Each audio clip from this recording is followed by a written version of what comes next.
be prepared na always consider every call na yan na yung prospective employer may calling you. Yun na yun. So answer it with a smile. Smiling voice dapat. With energy. Kahit bagong gising ka, you really have to try vocalize. Pag nagre-ring pa lang medyo ka na ng a few times. Kasi Agnes, magaling yan. Talaga laging happy sumagot sa telepono yan. She's a happy person. And I would suggest you show your courtesy na from answering the phone. So it's very good to start with, good morning, Luz speaking. How can I help you? Sabi na, para naman akong call center. No. But that's just being appropriate again. You're being prepared. Yes. Okay. So, post-interview naman, what are the must do? The must would be, we're talking about etiquette, no? So you have natapos interview mo 3 o'clock to this afternoon. So it's really good to give send thank you notes to your interviewers. After how many hours? Well, not necessarily immediately, but at least within 24 hours 24 is suggested, okay. And may tanong dyan, so what if kung panel interview in-attend ko? A really good practice before you end a panel interview, before you after every panel interview is to politely ask for calling cards from your interviewers because it should be expected that they have that ready kung mayroon nga silang mga business cards. So that at least, and of course, mark every person, the right name to the right person. Tapos you may have a template, but at the same time, if you could sandwich like one phrase or a sentence that is more customized. So for example, if Mr. Smith, Mr. Jones, and this, if Mr. Smith, if you can recall that Mr. Smith asked a very good question, that you felt confident na that you've given a really good answer, then you can probably say, oh, Mr. Smith, by the way, thank you for raising that question. And again, sending a thank you note is simply not to thank, but rather try to also take that opportunity to, again, assert your interests and, again, resell yourself. So, and of course, it shows persistence, but polite persistence. Sige. Mag-final break tayo at may mga tatanungin pa natin dito sa mga text message. Pero last break po tayo. Mabalik kami. DubaiI1038.com for everything you want from the UAE's only award-winning talk radio station. Your Emirates ID questions answered. We continue the battle against bullying and find out how to prepare for Diamond Jubilee. Visit DubaiI1038.com now to get the lowdown on these stories, as well as the latest news, reviews, features, and sport. What does every successful senior executive have in common? They are all multipliers. Research conducted with 150 business leaders across 4 continents reveals multipliers get 2 times more intelligence from their team members, essentially doubling their workforce for free. What could you achieve if you got twice as much out of your existing team members? Multipliers is a leadership training program brought to you exclusively by Bizability in the UAE. Google Multipliers UAE if you are ready for the challenge. This morning on the Business Breakfast, the business. You cannot say that Spain was irresponsible with its economic policies simply because it wasn't. How can you possibly say that, Marius Maratheftis? Because, this is a Spanish market. This is the property market in Spain. People came in and bought Spanish property. Everybody else bought into this. This is not an imported problem for Spain. No, it's not a bubble that was created by the Spaniards. If there was no incredibly cheap cash flooding Spain, the bubble would not have occurred. The banter. Why is gold so yellow? Maybe it's gilt. Which has taken an award for the worst joke either of us have ever. Okay, what lies on the bottom of the ocean and shakes? A shipwreck. You're getting the shipwreck, nervous wreck thing wrong. I've got a good one to finish off on. 2 elephants and a cymbal fall off a cliff. Boom. Touché. Brilliant. And tomorrow, we'll be taking a look at what's happening on local stock markets with David Varghese from Emirates MBD Asset Management. The UAE's most popular morning show, The Business Breakfast, featuring Malcolm Taylor and Brandy Scott. Weekday mornings from 6 with Al Rastamani Exchange and Do, the entrepreneur. Filipino Rhythm, brought to you by Al Ansari Exchange. Now you can deposit your labor guarantees quick and easy with Al Ansari Exchange. Ito na po ang pinaka-last segment ng Filipino Excellence in the Middle East. Ang guest po natin ngayong gabi ay si Agnes Aquino Briggs, tapos si Lou Parroco. Lou Parroco is a Global HR Manager, while Agnes Aquino Briggs is an image consultant.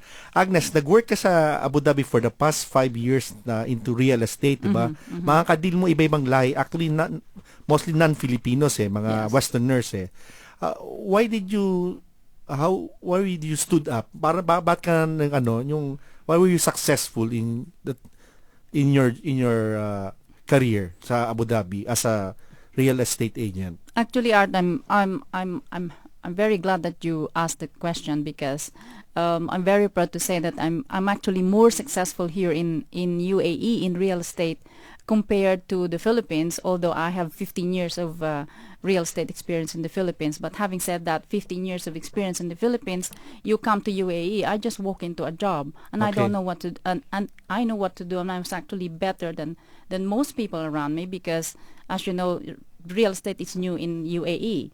But I stood up and I attribute my success because I was always appropriately dressed. Ayun. I was corporate because I always see you always appropriately dressed. Yes, every because time. I'm dealing with high profile individuals like the German embassy, Emirates Nuclear Energy Corporation. So I get to deal with all this VIP. That's why I have to live up and I dress appropriately. And with that, I project like I have good judgment, because if you are poorly dressed, what will they say? Well, if she's poorly dressed and she comes late and all this, how would she find me a job? How would she find me a good place? Okay. So they trust my judgment based on my appearance and obviously my knowledge in the market. You seem to enjoy everything talaga pag sinabing image. Makikita mo sa mukha niya. Ikaw naman, Lou, kasi Lou hindi nga siya Filipino Excellence in the Middle East Filipino Excellence globally as a global HR manager. How did you attain your job? Paano mo nakuha to? Paano ka Tagalog, nag-ibabaw ba? Tawag Nang-ibabaw. Oo. Paano lang siguro po naging blessed. I really do not think it's nangibabaw is still the right term. There's still more up. Anyway, I think it helps that I'm passionate in what I do. And I think what I have chosen to do is actually very much suited to the values I hold. So values in the sense that I really value communication. I really value people, what they feel, what they have You're to share. very people-oriented. So I'm very people-oriented. So it helps in being in an HR job. People would think that we are the prima donnas in the corporates. No, we are not. You just don't know how complicated human beings are, so all sorts of issues every day. But it's just probably because we have the best smile we have the listening ear. So we always appear to be cool, but actually we have a tough job. And secondly, probably is I am with Miss Agnes here, professionalism that I practice every day, every moment of my life. Professionalism carries, on how you dress up. Again, so I try to look the respect I want. I try to look the success I want. I try to look the role that is given to me. You walk the talk. Yeah. So and lastly is, and this I think you have heard this from me and from my better half, from my husband Rocky. We always advise people to our kabayans to walk the extra mile. Yeah. So kung in anything po that you do, so work, kung expected lang po kayo to make a summary of figures in an Excel sheet, but hindi nyo bigay with a bit of a chart analysis kung kaya mo. If you're expected to come 8 to 5, why not come 30 minutes earlier and leave 30 minutes later? Of course, not just to sit, but do some work. Yeah. Again, if you are asked, again, the analogy we give is if you are asked to give 1 dirham and if you have 2 dirhams to give, that it will not hurt you naman, why not give that, so because certainly that will actually give you more rewards, so I think these are the 3 things that I kind of I believe that has given me this blessing. Yeah, thank you, Lou. So we'll have the final messages from our 2 guests. We'll start with Agnes. Agnes is working with Global Image Institute. Actually, she's the founder of this one, and she's an image consultant. So Agnes Aquino Briggs, final message to our listeners, our kababayans. Okay, this is very important. Sleek packaging does not compensate for lack of talent. Although I tell you what, you have to look properly, you have to be well dressed, well packaged, but if you don't know what you're talking about, it's not going to work. So conversely, if you know everything about your job but dress poorly, you will rarely get a chance to advance or get a promotion. You agree with me? Yes. And the third one is how you look will get you in the door. Remember that how you look will get you in the door, but what you know will keep you there. Okay. This is Will very not throw important. you away. Oh. Yes. And that's my message. Thank you very much for having me. Yeah. You have an announcement for Philippine Business Council? Yes, please. I'm glad you reminded me. Okay. Inimbitahan ko po ang mga kabayan natin to attend the Philippine Business Council of Abu Dhabi on June 5, 5 p.m. at the Crown Plaza. We will have our 9th anniversary there and like a business talk. So for people who would like to introduce their products and services to the Abu Dhabi market, please join us 5 o'clock to 9 o'clock, June 5 at the Crown Plaza. Thank you so much. Abu Dhabi. Yeah. Abu Dhabi. Thank you. And Lou, final message? I think narinig na po natin, tayong mga Filipinos po, mahilig tayong magsabi na, ay, kaswerte mo, ay, lucky naman siya. But I think many of you will agree na actually luck is actually defined as when preparation meets opportunity. So sa atin pong mga job hunters dyan, ang dami-dami pong opportunity sa Dubai. As in super dami. But then that's not enough. We have plenty of opportunities, but then we just have to make sure that we are prepared.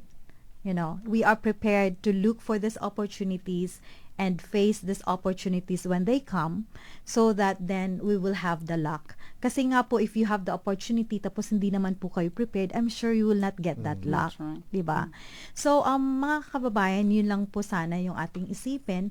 And sana po, let's not settle on our mentality na substandard. Yung parang kung ano lang mayroon. Kung ano lang nandyan, kahit magkano lang. As much as possible, let us try to give our self-worth, the worth that we really deserve.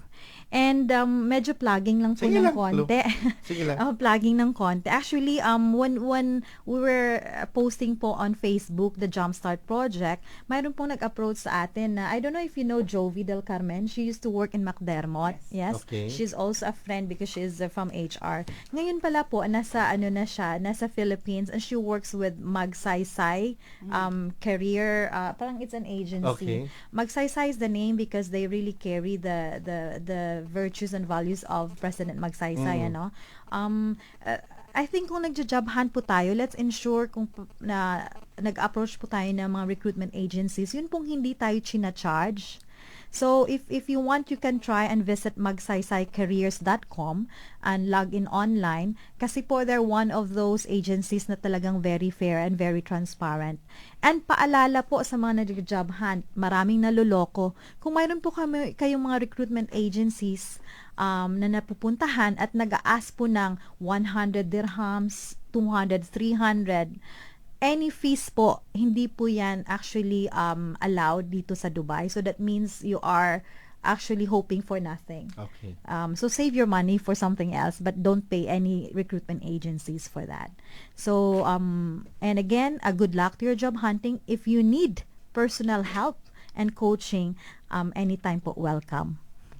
Sige, sulat na lang sila sa atin sa FEMED and we'll course it to you. Course through it to us and we'll forward to you. Sino pa pasalamatan mo? Sino kasama mo dito, Lou? Well, I would like to thank, of course, my very supportive, loving husband, Cesar Rocky Parroco.